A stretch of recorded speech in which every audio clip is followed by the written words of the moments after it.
अस्सलाम वालेकुम, मैं हूं शाहजेब खानजादा। इस वक्त तमाम नजरें कराची पर जमी हुई हैं। तमाम स्टेक होल्डर्स चाहते हैं कि कराची के मसाइल का हल हो। ये बेहतरीन मौका है कि कराची के मसाइल को हल किया जाए। कराची में पानी की फराहमी, निकासी, कराची की सफाई, ट्रांसपोर्ट सिस्टम और इंफ्रास्ट्रक्चर को बेहतर किया जाए। कराची को सही मानों में एक मेट्रोपॉलिटन सिटी बनाया जाए। आर्मी चीफ कराची में हैं, उन्होंने कराची के मसाइल पर ब्रीफिंग ली। आज उन्होंने कराची के ताजिरों से मुलाकात भी की। इसके अलावा अपोजिशन लीडर शहबाज शरीफ भी कराची में हैं, उन्होंने पीपल्स पार्टी की क़यादत से मुलाकात की। वज़ीर आज़म इमरान खान जुम्मे को कराची आ रहे हैं। हुकूमत का दावा है कि वज़ीर आज़म कराची के लिए बड़ा पैकेज लेकर आ रहे हैं। वफाकी वज़ीर शेख रशीद समझते हैं कि वज़ीर आज़म बहुत बड़ा पैकेज लेकर कराची आ रहे हैं, जिससे पीपल्स पार्टी और तहरीक इंसाफ में रंजिशें कम हो सकती हैं। कराची को तमाम स्टेक होल्डर्स इस वक्त तवज्जो दे रहे हैं। क्या कराची के मसाइल हल होंगे? आज आर्मी चीफ के साथ मुलाकात में बिजनेस कम्युनिटी ने क्या मामलात रखे, क्या मामला सामने आए? हमारे साथ ताजिर रहनुमा सिराज कासिम तेली और मियां जाहिद हुसैन मौजूद हैं, जो आज मुलाकात में मौजूद थे। आप दोनों का बहुत शुक्रिया। तेली साहब, आप महसूस कर रहे हैं, वफाकी सिंध हुकूमत भी दावे कर रहे हैं, आप आर्मी चीफ से भी मिले, एक यकीन दहानी आपको महसूस हो रही है कि हालात बेहतर होंगे यहाँ से?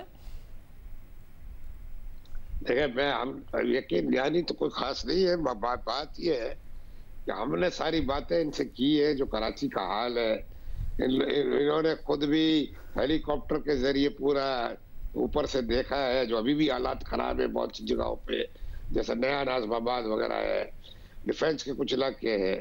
हमने इनको इंफ्रास्ट्रक्चर का बताया कि इंफ्रास्ट्रक्चर पहले से खराब था और अब ये बारिशों ने इसको बिल्कुल तबाह कर दिया है।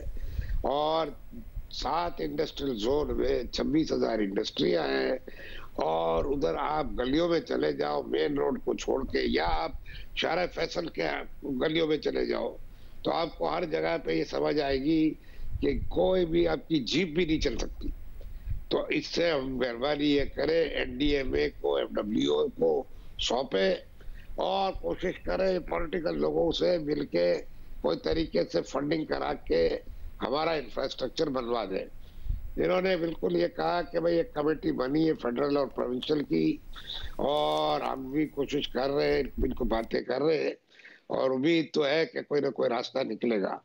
तो ये बातें हुई है। बाकी बिजनेस की बातें हुई है, दूसरे मसले मसाइल लोगों ने बताए। हर आदमी ने अपनी अपनी इंडस्ट्रियों की बातें करता रहा है। एफबीआर में क्या होता है, अच्छा बुरा, ये सारी बातें, जो ये पॉलिसीज बनी है वो बातें, तो ये चल रहा है सिलसिला। मगर एज सच कोई डायरेक्ट कमिटमेंट नहीं है। मगर इन्होंने ये जरूर कहा कि भाई हम भी जहाँ हमारे बस में होता है हम बात करते हैं और कोशिश करते हैं और इनकी सपोर्ट करते हैं। इसलिए हमारा काम है पॉलिटिकल हुकूमतों को सपोर्ट करना, और उनको जो भी हेल्प चाहिए, जैसी भी हेल्प चाहिए, और अगर फौज के हाथ में है या फौज के किसी इदारों के हाथ में है तो वो उसकी सपोर्ट करते हैं।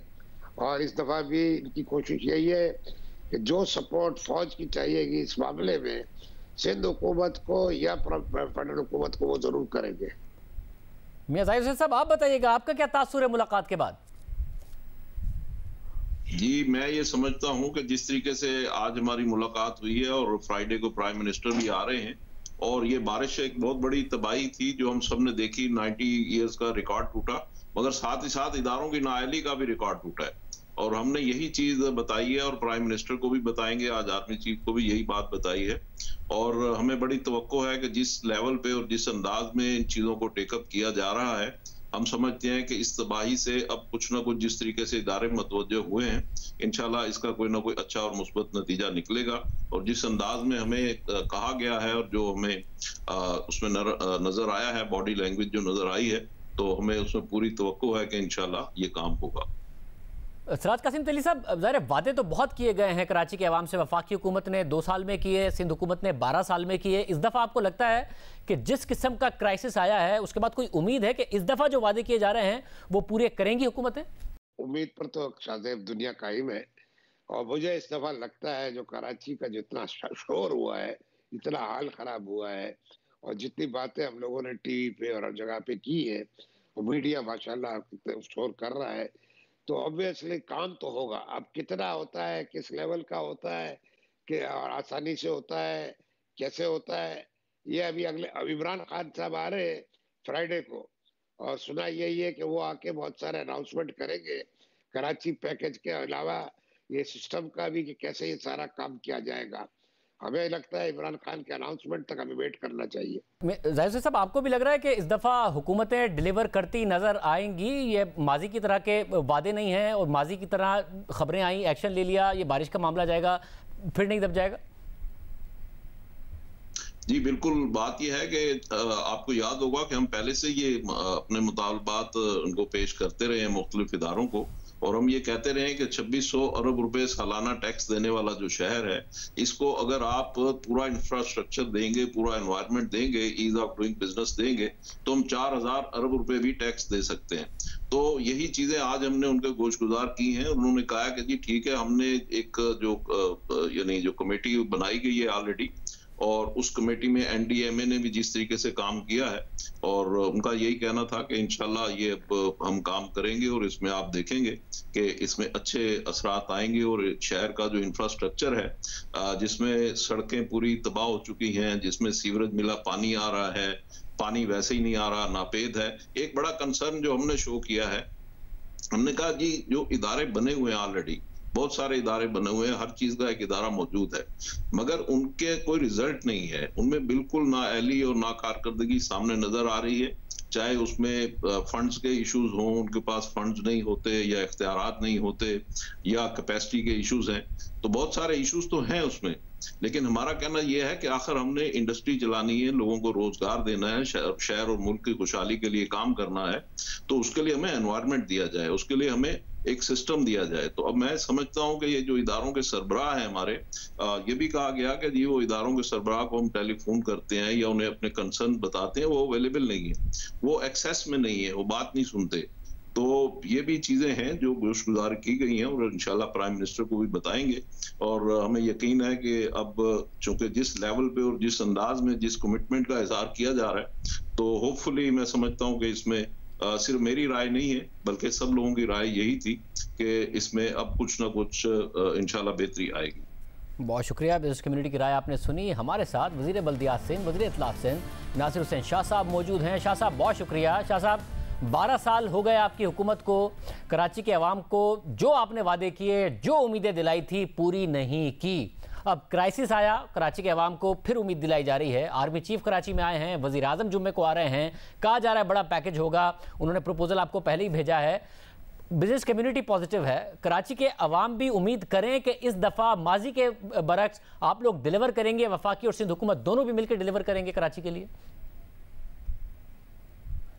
देखें, इस दफ़ा अगर सब लोग एक पेज पे हैं और जिसमें हम बड़ी फ़राख़दिली से सबको वेलकम भी करते हैं, सबके साथ मिलकर काम भी करना चाहते हैं, और ये जो कोऑर्डिनेशन और फैसिलिटेशन कमेटी बनी है, इसकी हमारी कई दफ़ा मीटिंग्स भी हुई हैं, जिसमें काफ़ी चीज़ों को हतमी शक्ल भी दे दी गई है, और वही ब्रीफिंग ज़ाहिर है प्राइम मिनिस्टर साहब को दी गई होगी, और ज़रूर आर्मी चीफ साहब को भी वही ब्रीफिंग दी गई होगी। तो अब उस पर इंशाल्लाह अमल करेंगे। इशू ये आ जाता है शाहज़ेब भाई कि जब भी काम करने की तरफ जाते हैं, मुख्तलिफ अगर फेडरल गवर्नमेंट एक पेज पे नहीं है तो वो आ जाती है आड़े कहीं पे। जिस तरह इस दफ़ा और एक और चीज़ भी बड़ी खुशाइन है कि चीफ जस्टिस साहब ने नोटिस लिया हुआ है, इसलिए लोअर कोर्ट से स्टे भी नहीं आएंगे, तो वो भी एक इसमें हमें मुस्तफ़ीद है ये पूरा सिलसिला। तो आप देखेंगे कि इंशाल्लाह काम होगा, हमारी नीयत भी ठीक है, और हमारे चेयरमैन बिलावल भुट्टो ज़रदारी साहब की भी खुसूसी हिदायत है कि ये काम होने चाहिए और बेहतरी आनी चाहिए। शाह साहब, आपके बहुत सारे ऐसे वादे हैं जिसमें ना अदालतें बीच में आई हैं, ना फेडरल गवर्नमेंट बीच में आई है, मगर आपने नहीं पूरे किए। अब कम से कम आप ये यकीन दहानी करा रहे हैं कि इंफ्रास्ट्रक्चर कराची का बेहतर हो जाएगा, कराची की सड़कें बेहतर हो जाएंगी, कराची को ट्रांसपोर्ट का निज़ाम मिल जाएगा। आपने बहुत दफ़ा बसों के वादे किए, नहीं आए। पेशावर को BRT मिल गई, कराची को 1122 टाइप एक एम्बुलेंस सर्विस मिल जाएगी, आप लोगों ने बिल मंजूर कर लिया, वादा किया, वो भी नहीं हो सका। कराची के अवाम को पानी मिल जाएगा, आपने 12 वादा किया, वो भी नहीं मिला। ये मसाइल हल हो जाएंगे कराची के अब? जी इंशाल्लाह पूरी कोशिश है कि आपको बिल्कुल वाज़े फ़र्क नज़र आएगा बेहतरी की तरफ। प्लान हमारे वैसे भी जिस तरह आपने ट्रांसपोर्ट की बात की उसमें भी हैं, और जो एशियन और वर्ल्ड बैंक के साथ हमारी पूरा तैयार है रेड लाइन का प्रोजेक्ट, और वो इंशाल्लाह इसी साल उसकी ग्राउंड ब्रेकिंग जो है वो शुरू हो जाएगी। इसी तरह और प्रोजेक्ट भी हैं, हमारे जो ट्रांसपोर्ट मिनिस्टर हैं वो भी बसेस की बात कर रहे हैं। और ज़ाहिर है ग्रीन लाइन के लिए प्राइम मिनिस्टर साहब ने भी वायदा किया है कि वो इंफ्रास्ट्रक्चर जो कई सालों से सिंध गवर्नमेंट पर इल्ज़ाम लगता था कि वो जी इंफ्रास्ट्रक्चर तैयार है ग्रीन लाइन का, लेकिन ये बसेस नहीं ला रहे। 2 साल पहले उन्होंने कहा था वो इंफ्रास्ट्रक्चर भी कंप्लीट करेंगे, बसेस भी लाएंगे, तो उसमें भी काफ़ी पेशरफ्त है और इंशाल्लाह वो भी शुरू हो जाएगा। मतलब मगर आपने अपनी जो बसों के वादे किए थे वो भी नहीं पूरे किए। पानी और दीगर मामलात का भी बता दें कि कोई प्लान है, उम्मीद लगाएं तो प्लान के साथ लगाएं, क्या आपके पास है कोई प्लान? पानी के लिए भी सब लोग काम कर रहे हैं। हमने K4 के साथ साथ और भी जो है ऑप्शंस रखे हैं ताकि बेहतरी लाई जाए पानी की यहाँ पे पहुँचाने की। फिर ट्रीट करके ट्रीटेड पानी जो है वो इंडस्ट्री को दिया जाए और वहाँ से जो पानी बचता है वो भी पीने के लिए इस्तेमाल हो। हब वाले जो हमारा सोर्स है हब रिवर से, वो भी 100% पानी यहाँ पे यूटिलाइज नहीं होता, 40% से ज़्यादा रास्ते में ही उसका ज़ाया हो जाता है। तो उसको भी प्रॉपर तरीका रखा है कि वो भी 100% ही हम यहाँ पे लाएं और लोगों को पीने के लिए वो दस्तयाब हो।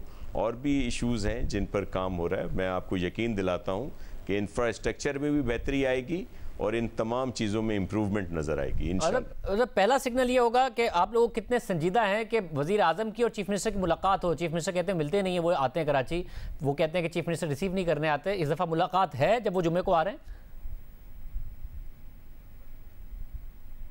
जी बिल्कुल, इस वक्त तक ऑफिशियली तो इतला नहीं है, लेकिन ज़रूर होगी। हमें उम्मीद है कि ये मुलाकात होगी। और एक जो ये जहन में आती है बात हमेशा सबके कि जब भी प्राइम मिनिस्टर साहब आते हैं और चीफ मिनिस्टर साहब उनको रिसीव करने नहीं जाते, उनके प्रोग्रामों में नहीं जाते, असल इशू ये है कि जब वो ऑफिशियली आते हैं और इत्तला होती है चीफ मिनिस्टर साहब को तो वो बिल्कुल उनको रिसीव भी करते हैं। अगर किसी प्रोग्राम में इनवाइट करते हैं तो उसमें भी वो जाते हैं। ये इखलाकी भी हमारा फ़र्ज़ है कि वो यहाँ पे आते हैं और कानूनी तौर पर भी प्राइम मिनिस्टर हैं तो चीफ मिनिस्टर साहब को जाना है।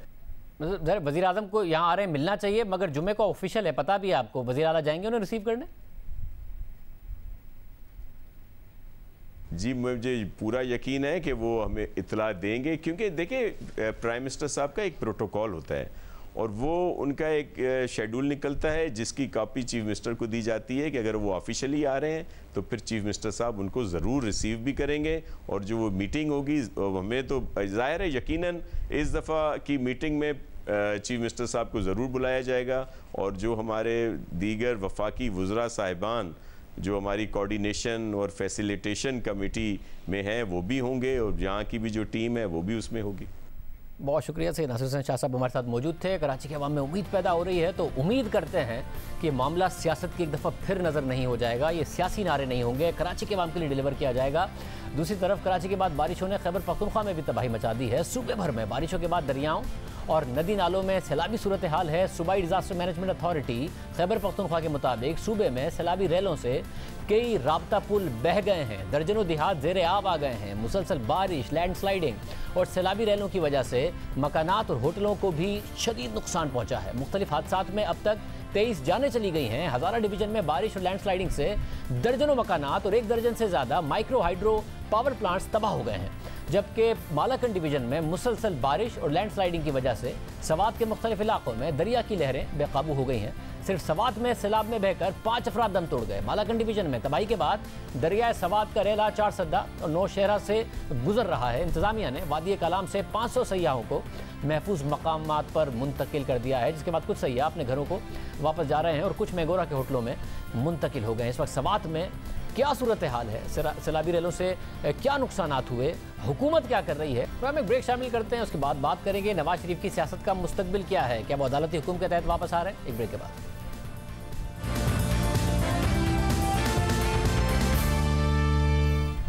नवाज शरीफ का सियासी इम्तिहान शुरू हो चुका है। आने वाला हफ्ता मुल्की सियासत के लिए अहमियत इख्तियार कर गया है। ये 7 दिन नून लीग की सियासी सिमत का तयन करेंगे, क्योंकि अगले हफ्ते नवाज शरीफ को खुद को पाकिस्तानी हुक्काम के हवाले करना होगा, वरना अदालत नवाज शरीफ और उनके श्योरिटी देने वालों के खिलाफ कार्रवाई कर सकती है। सिर्फ यही नहीं, नवाज शरीफ ने अगर 7 दिन के अंदर सरेंडर नहीं किया तो उन्हें 3 साल की मजीद सजा के साथ मफरूर करार दिया जा सकता है। जो नून लीग के लिए और उसकी सियासत के लिए एक बहुत बड़ा धचका साबित हो सकता है। हुकूमत चाहती है कि नवाज शरीफ वापस आएं और एहतसाब का सामना करें। वज़ीर-ए-आज़म इमरान खान की सदारत में आज होने वाले हुकूमती तर्जुमानों के इजलास में भी नवाज शरीफ की वतन वापसी पर बात हुई। वज़ीर-ए-आज़म ने कहा कि इंसानी हमदर्दी की बुनियाद पर नवाज शरीफ को बैरून मुल्क जाने की इजाज़त दी। हुकूमत एहतसाब के मंशूर पर समझौता नहीं करेगी। इजलास में नवाज शरीफ की वतन वापसी से मुताल्लिक हुकूमती इक़दामात पर भी ब्रीफिंग दी गई। वफाकी वज़रा का ख्याल है कि नवाज शरीफ को अगर अपनी सियासत बचानी है तो उन्हें वापस आना होगा, जबकि नून लीग का ख्याल है कि नवाज शरीफ इलाज करके ही वापस आएंगे और अदालत को भी इस बात पर मुतमईन कर दिया जाएगा। लेकिन क्या अदालती फैसले के बाद नवाज शरीफ के पास सियासी सर्वाइवल के लिए सरेंडर करने के अलावा कोई ऑप्शन बचा है? सियासी तौर पर क्या उनके लिए बेहतर होगा और कहाँ मामला जा रहे हैं? हमारे साथ मौजूद हैं सीनियर साथी और तजज़ियाकार सुहेल वड़ाई साहब, मुजीबुर रहमान शामी साहब भी हमारे साथ मौजूद हैं। आप दोनों का बहुत शुक्रिया। शामी साहब, शेख रशीद साहब ने कहा कि सियासी सर्वाइवल के लिए बड़ा ज़रूरी है वरना वो मफरूर करार दे दिए जाएंगे। आप क्या समझते हैं? देखिए, नवाज शरीफ साहब का बयानिया ये है कि उनकी तबीयत ख़राब है, इस वजह से उनको यहाँ के मेडिकल बोर्ड ने, जो पंजाब हुकूमत का मेडिकल बोर्ड था, रिकमेंड किया कि बैरून मुल्क का इलाज होना चाहिए। फिर बाकायदा अदालत आलिया से इजाज़त लेकर वो लंदन गए हैं और वहाँ वो ज़ेर इलाज हैं। उनका बयानिया ये नहीं है कि मैं पाकिस्तान वापस नहीं आऊँगा।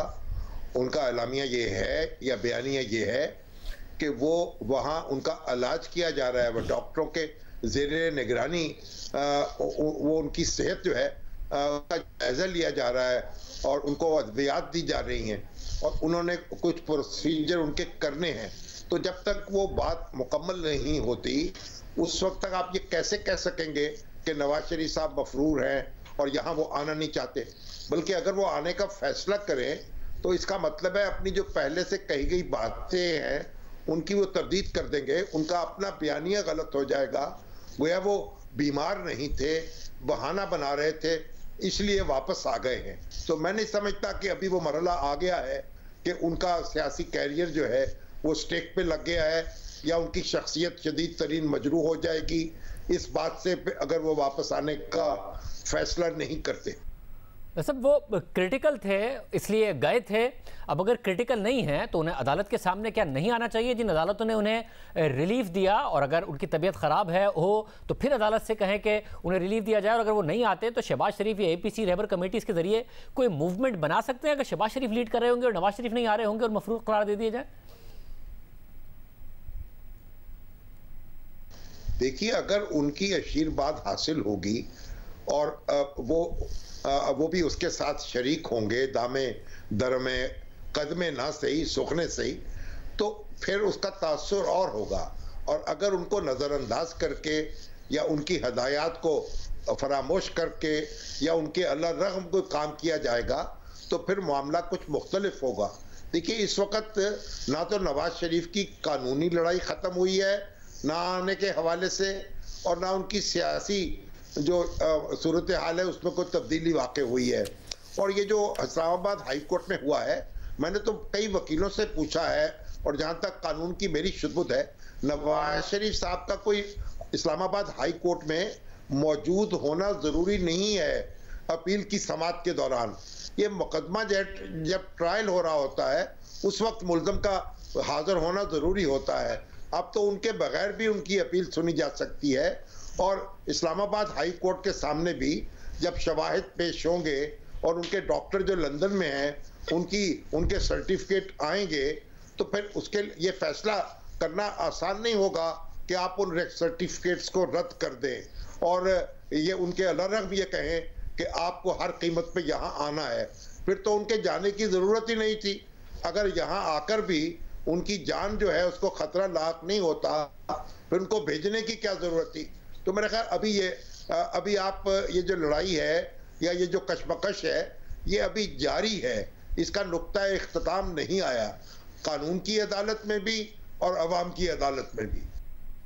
भाई साहब, आप क्या समझते हैं जिन अदालतों ने रिलीफ दिया वही अदालतें अगर उन्हें मफरूर करार दे दें और वो ना आए और ना आने के साथ साथ वो खामोश भी रहें, डॉक्टर ने पाकिस्तान आने से अगर मना किया है, बोलने से तो नहीं मना किया, तो आपको नहीं लगता नुकसान होगा? वो खामोश भी है, पाकिस्तान भी नहीं आ रहे? जी होगा। मेरा ख़्याल है कि ये खला ज़्यादा देर बरकरार नहीं रह सकता और ख़ुद मुझे अंदाज़ा है कि मुस्लिम लीग नून को और मियां नवाज़ शरीफ को ख़ुद भी अंदाज़ा है, वो ख़ुद सियासत को बहुत अच्छी तरह समझते हैं और वो कुछ ना कुछ इसका हल निकालेंगे, या आने का, और अगर आए ना तो बोलने का। मेरा ख़्याल है कि वो बोलने का जो ऑप्शन है उसको इस्तेमाल करेंगे। सर, अगर नहीं आते और आप कह रहे हैं बोलने का ऑप्शन इस्तेमाल करते हैं, तो शहबाज शरीफ एपीसी और रहबर कमेटी से कोई एक मूवमेंट बना सकते हैं जो शहबाज शरीफ का तर्ज सियासत है? क्योंकि मरीम नवाज अब जब बात करती हैं, जब मीडिया से उन्होंने बात की है, उससे नज़र आ रहा है कि वो पार्टी का जो लाए अमल है उससे मुत्तफिक नहीं है, अपने चचा के खिलाफ बात नहीं करती, लेकिन उससे मुतमईन या अग्री करती भी नहीं नज़र आती। जी डेफिनेटली उनके ख़यालात बाग़ियाना है, उनका वो उसी बयानिए पे खड़ी हैं जिस बयानिए पे जब गवर्नमेंट ख़त्म हुई थी और जो नवाज़ शरीफ ने बयानिया शुरू किया था। मेरा ख़्याल है कि उनका मियां शहबाज शरीफ साहब का जो मुफाहमाना बयानिया है उससे इख्तलाफ है, लेकिन अब देखना ये होगा कि मियां नवाज़ शरीफ कहाँ खड़े हैं। अगर तो वो मुफाहमाना बयानिए की सपोर्ट करते हैं तो ज़ाहिर है फिर मरीम सिर्फ एक आउटस्पोकन लीडर रह जाएंगी, लेकिन अगर वो मरीम की सपोर्ट करते हैं तो फिर पार्टी का बयानिया भी लाजमन वही हो जाएगा जो मियां नवाज़ शरीफ का बयानिया है। और मुझे लगता है कि party with the passage of time दोबारा से मियां नवाज़ शरीफ के पुराने बयानिए की तरफ जाएंगी, क्योंकि अगर फ़र्ज़ करें कि कोई डील भी थी, अगर मियां नवाज़ शरीफ का बाहर जाना और बाहर जाकर खामोश रहना अगर डील भी है, तो सवाल ये है कि अब उसका एक बड़ा माकूल बहाना है उस डील को ख़त्म करने का कि भाई ये ख़ुद इन्होंने मुझे बुलाने की कोशिश की है, मेरे ख़िलाफ़ बयानात दे रहे हैं, तो अब मैं बोल सकता हूँ। तो मेरा ख़्याल है कि मियां नवाज़ शरीफ अब बोलेंगे। और दूसरी जो मरीम शहबाज शरीफ अचानक मुतहरक हुई हैं, मुझे लगता है कि उसका भी ताल्लुक़ इसी से है। और ज़ाहिर है मरीम नवाज़ हर रोज़ डेली बेसिस पर जो है वो मियां नवाज़ शरीफ से बात करती हैं, उनकी तकरीरें हों या उनका कोई एक्शन हो। मेरा ख़्याल है कि इसकी 100% इजाज़त जो है वो ली जाती है मियां नवाज़ शरीफ से। और जहाँ तक मियां शहबाज शरीफ है, उनका जो तहर्रुक है उसके पीछे भी लगता है मियां नवाज़ शरीफ की एडवाइस है। उन्होंने एडवाइस की है कि अब आप मुतहर्रिक हों और आप कुछ ना कुछ करें। मतलब और हुकूमत के लिए ये विन विन है, या कौन सा सिनेरियो ज़्यादा सूट करता है कि नवाज़ शरीफ वापस ना आएँ, मुल्क से बाहर रहें और बेशक बात कर लें, या नवाज़ शरीफ साहब वापस आ जाएं? हुकूमत के लिए क्या सिचुएशन ज़्यादा बेहतर है? मेरा तो ख्याल है हुकूमत ने ये पंगा लिया है। हुकूमत को सूट ये करता था कि मियां नवाज़ शरीफ वहाँ रहें, ये और हुकूमत पाकिस्तान जो है हल्के हल्के सुरों में मियां नवाज़ शरीफ के ख़िलाफ़ और उनकी बीमारी ना होने के बारे में बयानात देती रहे और उनके बयानिए को हल्का हल्का अटैक करता ही रहे। लेकिन जब इन्होंने फुल अटैक किया है और ज़ाहिर है कि मियां नवाज़ शरीफ वापस आते हैं तो वो इनके लिए एक बहुत बड़ा मसला है। मियां नवाज़ शरीफ के लिए तो होगा कि उनकी बीमारी है या उनको तकलीफ़ होगी, लेकिन ये हुकूमत कहाँ उनको जेल में रख सकेगी। आपने पिछली दफ़ा देखा कि उनको खांसी भी होगी तो हुकूमत जो है वो अलर्ट हो जाएगी, और अगर खुदा न खास्ता एक हार्ट अटैक का मरीज़ है, उन्हें शुगर है, उन्हें ब्लड प्रेशर है, उन्हें प्लेटलेट्स का मामला है, अभी तो वो घर बेड पे लेटे हैं, कल जब जेल में होंगे कोई चीज़ ऊपर नीचे हो गई तो फिर हुकूमत क्या करेगी, फिर हुकूमत क्या जवाब देगी, वही फिर मामला दोबारा से दोहराया जाएगा। तो अब मेरा ये ख्याल है कि अगर वो वापस आते हैं तो हुकूमत के लिए मुश्किल है, अगर वहाँ खामोश रहते हैं तो नवाज़ शरीफ के लिए मुश्किल है। तो बेहतर है कि नवाज़ शरीफ वहाँ से बोलना शुरू कर दें और हुकूमत जो है ये यहाँ बैठे बैठे अटैक करे, कोई ऐसी कोशिश ना करे जिससे उनको वो वाकई आ जाएँ और हुकूमत मुश्किल में पड़ जाए। बहुत शुक्रिया शाबी साहब, उस बड़ाई साहब का तज़िया आपने सुना। प्रोग्राम में एक ब्रेक शामिल करते हैं, एक और अहम खबर इस पर बात करेंगे ब्रेक के बाद।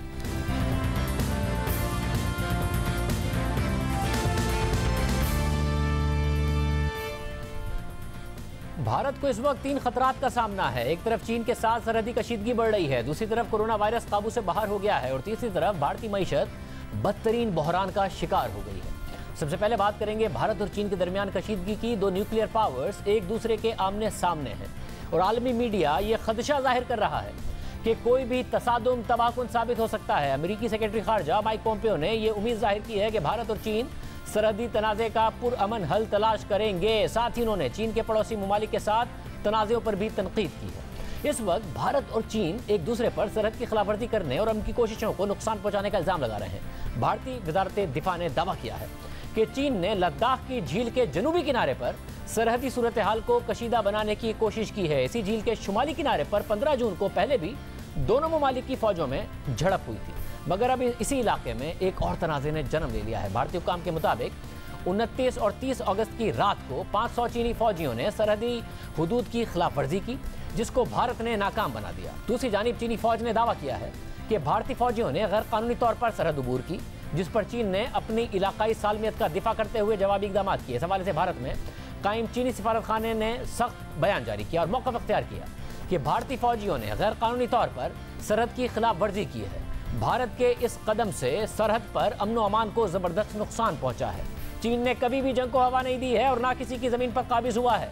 चीनी सिफारत खाने ने अपने बयान में मजीद कहा कि चीन के फौजी लाइन ऑफ एक्चुअल कंट्रोल की सख्ती से पाबंदी करते हैं और कभी भी ये लाइन पार नहीं करते हैं। चीन ने भारत से कहा है कि वो सरहद पर तैनात अपने फौजियों को काबू में रखे और गैर कानूनी तौर पर LAC पार करने वाले फौजियों को फौरन वापस बुलाए। भारत ऐसा कोई कदम ना उठाए जिससे खित्ते में कशीदगी में इजाफा हो और सूरत हाल मजीद पेचीदगी इख्तियार करे।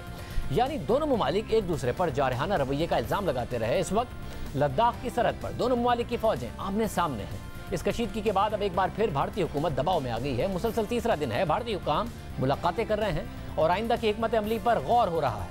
आज भारतीय हुकूमत ने PUBG गेम समेत 118 मजीद चीनी एप्लीकेशंस पर पाबंदी लगा दी है। इससे पहले भी जब 15 जून को झड़प में 20 भारतीय फौजी मारे गए थे तो भारतीय हुकूमत दबाव में आ गई थी, क्योंकि 45 साल तनाज़े में पहली बार सरहदी कशीदगी में भारतीय फौजियों की हलाकत हुई थी और फिर अपोजिशन और मीडिया के दबाव पर चीनी मसनूआत के बायकॉट की मुहिम चलाई गई, जिसके बाद भारतीय हुकूमत ने टिकटॉक समेत 59 चीनी एप्लीकेशंस पर पाबंदी आयद कर दी थी और आज 118 चीनी एप्लीकेशंस पर पाबंदी के साथ भारत 224 चीनी ऐप्स को पर पाबंदी लगा चुका है। मगर बाजी में भी चीन मुखालिफ मुहिम का फ़ायदा नहीं हुआ, क्योंकि जून में भारत और चीन की झड़प के बाद भारत ने चीनी प्रोडक्ट्स के बॉयकॉट की एक मुहिम तो चलाई, उनकी ऐप्स पर भी पाबंदी लगाई, मगर चीन के साथ उनकी दरामदाद में इजाफा होता चला गया। भारतीय हुकूमत के अपने दादोशुमार के मुताबिक जुलाई में भारत में चीनी दरामदाद 5.6 अरब डॉलर्स तक बढ़ी।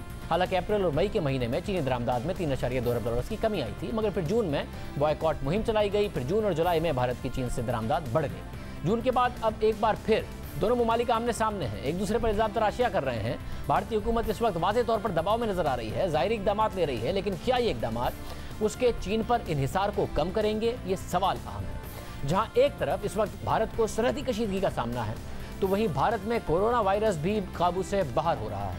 अमेरिका और ब्राज़ील के बाद भारत कोरोना वायरस से सबसे ज़्यादा मुतासर मुल्क है और भारत में इस वक्त तेज़ी से नए केसेस सामने आ रहे हैं। भारतीय वजारत सेहत के मुताबिक 30 अगस्त को भारत में एक दिन में 78,761 केसेस रिपोर्ट हुए, जो एक दिन में किसी भी मुल्क में रिपोर्ट होने वाले सबसे ज़्यादा केसेस हैं और रोज़ाना की बुनियाद पर 70,000 से ज़ायद केसेस रिपोर्ट हो रहे हैं। भारत में अब तक कोरोना के 37,69,000 और 524 केसेस सामने आ चुके हैं। हलाकतों की तादाद 66,000 से तजावुज़ कर चुकी है। सिर्फ यही नहीं, इस वबा के दौरान भारत अपने मुल्क में अपने ही केसेस के रिकॉर्ड तोड़ता नजर आ रहा है। इब्तिदाई 110 दिन के अंदर भारत में 1 लाख कोरोना केसेस रिकॉर्ड हुए और सूरत हाल कंट्रोल में नजर आई और फिर 59 दिनों में एक्टिव केसेस की तादाद 10 लाख तक जा पहुंची। फिर सिर्फ 21 दिन के अंदर केसेस की तादाद 10 लाख से बढ़कर 20 लाख तक पहुंच गई और फिर हैरानकुन तौर पर सिर्फ 16 दिनों में केसेस की तादाद 20 लाख से 30 लाख तक जा पहुंची और फिर सिर्फ एक ही हफ्ते में ये केसेस 30 लाख से बढ़कर 35 लाख तक पहुंच गए। यानी 7 दिन में 5 लाख केसेस का इजाफा हुआ और अब भारत में मजमूई केसेस की तादाद 37 लाख हो गई है। कोरोना केसेस में इस वक्त इजाफा हो रहा है और उस वक्त इजाफा हो रहा है कि भारत के अस्पतालों में जगह तक कम पड़ गई है। जहां भारत को इस वक्त इस चैलेंज का सामना है, तो वहीं भारतीय मईशत भी बदतरीन बहरान का शिकार हो गई है। रवां साल के इब्तिदाई 3 महीने के एदाद शुमार के मुताबिक भारतीय मईशत 23.9% सुकड़ी है। सिर्फ एग्रीकल्चर सेक्टर में 3.4% की ग्रोथ हुई है, जबकि बाकी तमाम सेक्टर्स बुरी तरह मुतासिर हुए हैं। भारत में ये 1996 के बाद सबसे बदतरीन मुआशी सूरत हाल है, लेकिन ऐसा नहीं है कि भारतीय मईशत कोरोना वायरस की वजह से मुतासिर हुई है।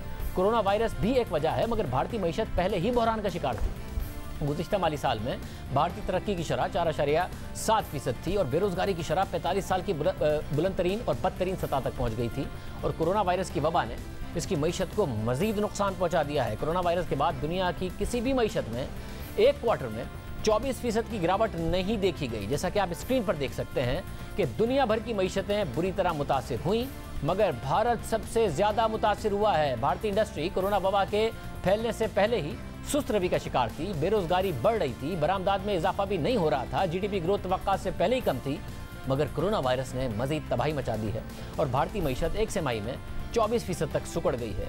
कोल, सीमेंट, स्टील, कारें, मोटरसाइकिलें सभी की सेल में रिकॉर्ड कमी देखी गई है। भारतीय शहरियों की कंजप्शन बुरी तरह से मुतासिर हो गई है। भारतीय वज़ीर आज़म नरेंद्र मोदी ने कोरोना पर रिकॉर्ड पैकेज दिया, मगर वो भी कंजप्शन बढ़ाने, मुआशी गिरावट रोकने में नाकाम रहा। यानी भारत इस वक्त एक ही वक्त में अंदरूनी और बैरूनी दोनों सतह पर मसाइल का शिकार है, जिससे निपटने के लिए उस पर अवाम, अपोजिशन और मीडिया यकसा दबाव डाल रहे हैं। और इस वक्त वज़ीर आज़म मोदी इन मसाइल से निपटने की बजाय ऐसे इक़दाम कर रहे हैं, जिसकी वजह से मुसलसल तनकीद हो रही है कि वो अपने मसाइल से तवज्जो दूसरी तरफ हटाना चाहते हैं। प्रोग्राम एक ब्रेक शामिल करते हैं।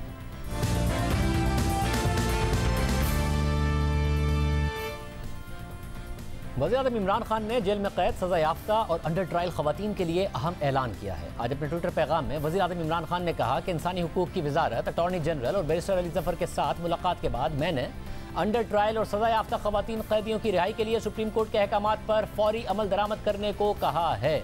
इंसानी हमदर्दी की बुनियाद पर वज़ीर आज़म की तरफ से ये एक बड़ा ऐलान है, लेकिन वज़ीर आज़म ने जो सुप्रीम कोर्ट के फैसले पर अमल दरामद करने की बात की है, वो फैसला रवां साल अप्रैल का है और उस फैसले का एक पस मंज़र है। रवां साल जब कोरोना वायरस तेज़ी से फैल रहा था और पाकिस्तान की मुख्तलिफ जेलों में जगह कम होने की वजह से और एहतियाती तदाबीर के पेश नज़र इस्लामाबाद हाई कोर्ट ने कुछ छोटे जराइम में मुलविस मुल्जिमान को जमानत पर रिहा करने का हुक्म दिया और फिर 209 मुल्जिमान जमानत पर रिहा कर दिए। बाद में सिंध हाई कोर्ट की तरफ से भी इस किस्म का फैसला आया। 519 कैदी जमानत पर रिहा हुए।